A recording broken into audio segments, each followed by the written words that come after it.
बच्चे की एजुकेशन शुरू करनी है, when the child is going first time in the school, he should be sent on Thursday. उसको एक चंदन या हल्दी का एक टीका लगाएगी टीचर, और पेरेंट टीचर को 1 रुपी देगा एज अ गुरु शिष्य परंपरा जो हमारी चलती है। तो जितने भी न्यू पेरेंट हैं उनको हम कोशिश करते हैं प्री नर्सरी में जो बच्चे पहली बार स्कूल आता है, हम कोशिश ये करेंगे कि वो थर्सडे को स्कूल है, ताकि उनका एक संस्कार, और क्यों ज़रूरी है उसके पीछे बहुत बड़ा लॉजिकल साइंस है। तो आपको जब ये डिसाइड करना है कि बच्चा क्या बनेगा, तो बच्चे की सिर्फ बर्डन नहीं डालना कि अच्छा ठीक है तुमने मैथमेटिक्स लेना है, क्योंकि मेरे फ्रेंड के बेटे ने लिया, क्योंकि मैंने आपको पहले बता दिया, बच्चे मुस्कुरा रहे कि आर्ट्स लिया तो सबसे बेकार बच्चा होगा जी, आर्ट्स के बच्चे तो परसेंटेज नहीं आई होगी। But believe me, the time has change, the shift has change, children are more means they are taking humanities, और उसके बाद वो अपना करियर परस्यू करते हैं। लेकिन अगर उस ह्यूमैनिटी के साथ वो साइंस बैकग्राउंड ले लेते हैं तो शायद उनकी कैलकुलेशन बहुत फास्ट हो जाती है, उनकी लॉजिकल थिंकिंग बहुत फास्ट हो जाती है। पहली चीज़, किसी भी बच्चे को क्या बनना है वो पहले ही तय कर लेता है, और धीरे धीरे, जैसे मैंने बोला ना, सारे शिफ्ट हैं, धीरे धीरे वो शिफ्ट चेंज होता है। एक साल वो बोलता है मुझे डॉक्टर बनना है, दूसरे साल बोलता है नहीं जी मैं तो इंजीनियर बनूंगा। क्यों? क्योंकि सोसाइटी भी अपना रोल प्ले करती है। जो बच्चे को भी आप जो बनाना चाहते हैं, उसकी शिक्षा, उसकी उसमें जो सीड डालना है, बीज डालना है, वो शुरू से डालिए। 6th 7th में अभी हमने फर्स्ट क्लास ऑनवर्ड शुरू किया। अगर मैं आप अपने स्कूल की इस साल की एकेडमिक्स की बात करूँ या करिकुलम प्लानिंग की बात करूँ, so we have divided the question paper in such a way जो बच्चे को 10th में आना है, और फर्स्ट क्लास के बच्चे को पेपर, अगर आप आज भी चाहें तो we can give you the example कि फर्स्ट का बच्चा भी 10th के बच्चे के ब्लूप्रिंट के अकॉर्डिंग पेपर दे रहा है। ऐसा क्यों किया हमने? यस मैम, क्यों किया होगा ऐसा कि 10th में जैसे पेपर आता है फर्स्ट में भी वैसे ही बना दो। पहले तो पेरेंट कहते हैं पॉसिबल ही नहीं है, पता नहीं आप क्यों ऐसा कर रहे हो, लेकिन हमने किया है। ऐसा क्यों किया हमने? एक तो ये बड़ा अजीब है, teacher line. What is this teacher line? Navy side क्या है बता दो मुझे, आपने बोला मैं तो पूछ ही रही हूँ। नेवी साइड में क्या करोगे नेवी में जाने के लिए, कुछ सोचा? अभी नहीं सोचा? चलो meet me after the program. I'll tell you how you can go to Navy side. और Navy side नहीं, Navy is one thing जिसमें बहुत पैशन होता है। आई साइड ठीक है आपकी? चलो वेरी गुड। रनिंग करते हो? ठीक है, चलिए। Thank you so much everybody, and I hope these tips will help you for further improvement in your child and in you also. Thank you so much. Thank you so very much, ma'am. It represents a paradigm shift in preparing students for competitive examinations from classes 8 to 12th. It provides assessment-led learning along with AI-powered scalable technology and giving you one-to-one diagnostic solutions. So we have with us today Mr. Anurag Chandra. We would like to welcome Mr. Anurag sir. A big round of applause. He is the head product and business operations at QNI today and is an alumnus of जैसे कि ma'am ने बताया, मैं श्रेया हूँ और मेरे साथ अनुराग sir हैं। आज हम आपके साथ डिस्कस करने वाले हैं आपके बच्चों के फ्यूचर के बारे में, बट उससे पहले हम आपको बता दें कि हम कहाँ से हैं एंड हमारी ऑर्गेनाइजेशन क्या करती है। So we are from QNI और हमारी पेरेंट कंपनी है थॉमसन डिजिटल। हम पिछले 50 सालों से कंटेंट और टेक्नोलॉजी सॉल्यूशंस प्रोवाइड करते आए हैं ग्लोबल कम्युनिटी को। सो साइंटिफिक, टेक्निकल, एजुकेशनल कम्युनिटी के साथ तकरीबन 50 साल से ऊपर से काम करते हैं। प्रोग्राम है जो स्टूडेंट्स 8 और 12th में हैं, 8, 9, 10, 11, 12 में हैं, उनके लिए आज हम डिस्कस करने वाले हैं specially. So do we have students from 8th here with a show of hands? 8 से कोई है? जो बच्चे 7th में हैं और 8th में जा रहे हैं? ओके, जो 8th में और 9th में जा रहे हैं, अरे कॉन्फिडेंटली हाथ पकड़ो। Yes, that's right. 9th में जो 10th में जा रहे हैं, एनी 9th? ऑलराइट। 10 स्टूडेंट्स जो 11th में जा रहे हैं, ओके। 11 क्लिकर्स जो 12th में जा रहे हैं, ऑलराइट, ग्रेट। सो हमारे पास सारे क्लासेस के बच्चे हैं। तो आज सबसे इम्पोर्टेंट डिस्कशन है कि व्हाट नेक्स्ट। एग्जाम्स खत्म हो गए सबके? नहीं बचे कुछ एग्जाम्स, एक पेपर, ऑलराइट, नो वरीज। बाकी सबके एग्जाम्स खत्म हो चुके हैं?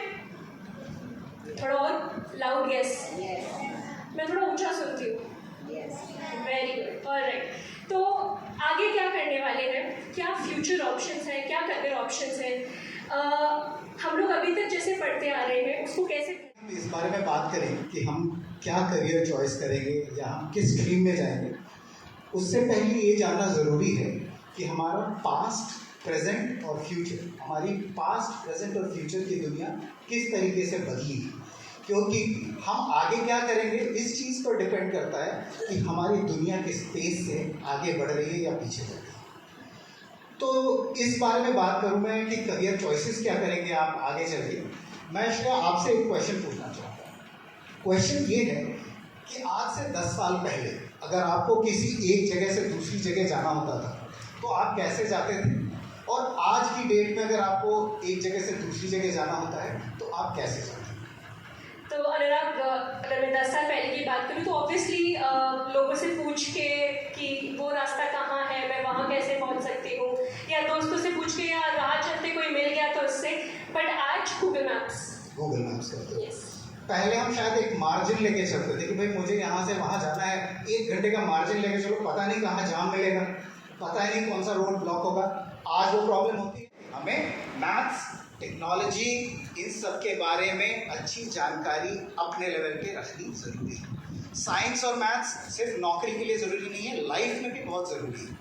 अगर मैथ्स और साइंस में आप अच्छे होंगे तो रिसर्च ये भी कहता है कि आपकी प्रॉब्लम सॉल्विंग एबिलिटी स्ट्रांग होती है, एनालिटिकल एबिलिटी स्ट्रांग होती है। तो किसी भी सिचुएशन को आप अलग अलग तरीके से देख सकते हो अगर आप मैथ्स और साइंस में अच्छे हो।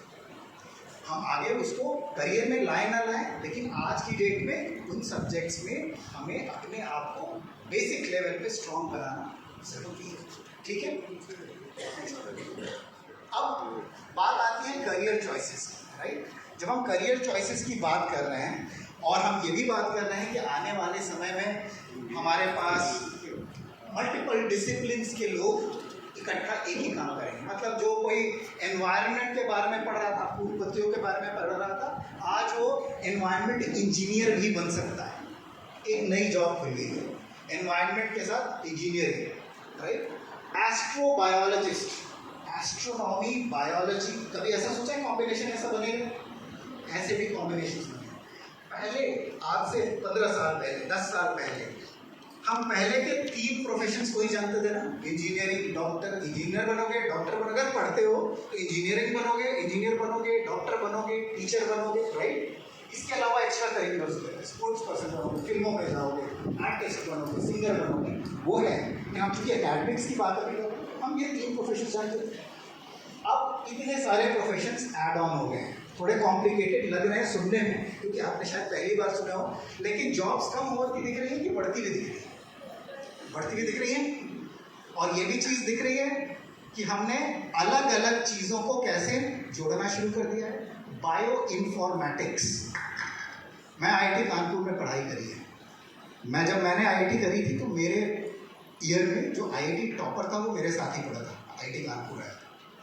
कंप्यूटर साइंस उसने पढ़ाई करी, 4 साल कंप्यूटर साइंस पढ़ाई करने के बाद वो US गया, वहाँ उसने PhD करी।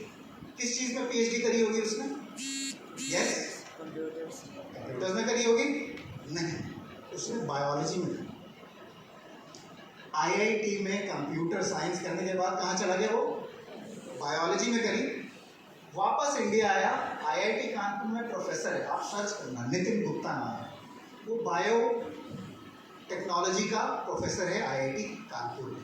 कोविड आया था तो जो सूट्स आप देखते थे ना, जो पहन के डॉक्टर होते, उसने बनाई। मलेरिया पर रिसर्च कर रहा है। कहाँ से शुरू कर रहा था, क्या कर रहा है, अलग नहीं गया वो। आज की डेट में ये डिसिप्लिन्स मिल गई है। और फ़ायदा क्या होता है साइंस स्ट्रॉन्ग होने का? साइंस से आप किसी और स्ट्रीम में जाना ईजी होता है, लेकिन अगर आपकी चॉइस अभी 8, 9, 10 में कि भाई मुझे तो 8 में मैं मैथ साइंस नहीं ध्यान दूंगी, तो प्रॉब्लम क्या होगी कि आपको दोबारा मैथ्स का फाउंडेशन स्ट्रॉन्ग करने में दिक्कत होगी। ठीक है, तो चॉइस आपने कोई भी करना है, लेकिन सब्जेक्ट्स को इम्पोर्टेंस बराबर दें। Q&A भी आपको सिर्फ मैथ साइंस के लिए नहीं करता है। अगर 8, 9, 10 की बात करें, आपके लिए प्रॉब्लम बढ़ जाएगी और यही एंजाइटी और स्ट्रेस का कारण होता है। क्योंकि हम किसी भी चीज़ को चूज़ कर लें कि भाई हमें इंजीनियर बनना है, डॉक्टर बनना है, साइंटिस्ट बनना है, UPSC में जाना है, लेकिन पूरी तैयारी के दौरान अगर मुझे ये इन्फॉर्मेशन ना रहे, ये जानकारी ना मिल पाए कि मेरी तैयारी कैसी चल रही है, तो टाइम स्ट्रेस में रहो। और स्ट्रेस में कोई अच्छा परफॉर्म कर पाता है? कोई भी अपना बेस्ट दे पाता है जब वो स्ट्रेस में हो? नहीं। तो ये चैलेंज बच्चे फेस करते हैं वेरी प्रैक्टिकल लेवल पे, ठीक है। पेरेंट्स क्या चैलेंज फेस करते हैं? पेरेंट्स ये चैलेंज फेस करते हैं कि भाई हम जॉब कर रहे हैं, हमारा बिजनेस है, हम अपनी रिस्पॉन्सिबिलिटी इस लेवल पे निभा पा रहे हैं कि हमने अच्छे स्कूल में एडमिशन कराया, हमने एक अच्छा कोचिंग सुन रखा था, वहाँ एडमिशन कराया। अब उसके आगे तो मैं हेल्प नहीं कर सकता हूँ बच्चे को, मेरा बैकग्राउंड वो है ही नहीं। तो मैं बच्चे को क्लास 1 to 11 पे मदर्स भी हेल्प करती है, जूनियर ग्रेड्स, छोटे क्लास में आप डांट डपट करके उसको बैठ के होमवर्क करा देते हो।